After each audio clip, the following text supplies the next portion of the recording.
अरे बेला के पतैया ये शिवजी हर साल रौरा के चढ़ावानी। अरे बेला के पतैया ये शिवजी हर साल रौरा के चढ़ावानी। कानावा मानावा रौर में लगवानी तबो नहीं मऊर चढ़ावानी। अरे बेला के पतैया ये शिवजी हर साल रौरे के चढ़ावानी। अरे भांग के पतैया ये शिवजी हर साल रौरे के चढ़ावानी। हर साल रौरे के चढ़ावानी। हर साल रौरे के चढ़ावानी। बोली बोली बाबा हरिहर नाथ की।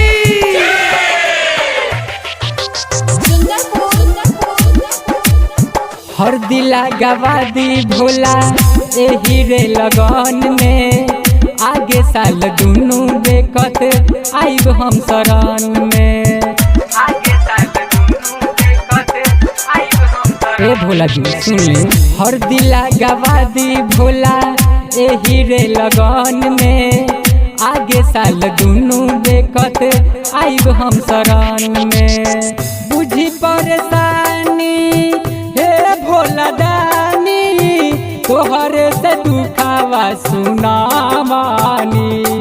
अरे बेला के पतैया ये शिवजी हर साल रौरे के चढ़ावानी।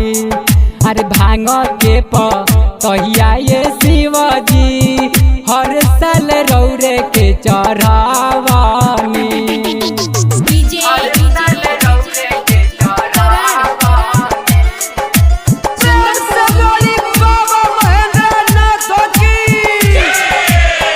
कबो नाही परनी बाबा लभो सबके थेर में।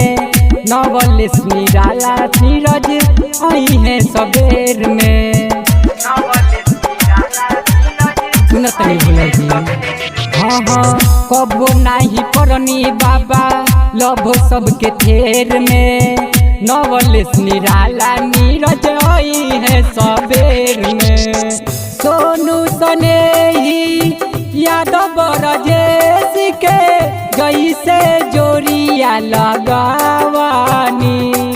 अरे बेला के पतैया ये शिवजी हर साल रौरे के चढ़ावानी।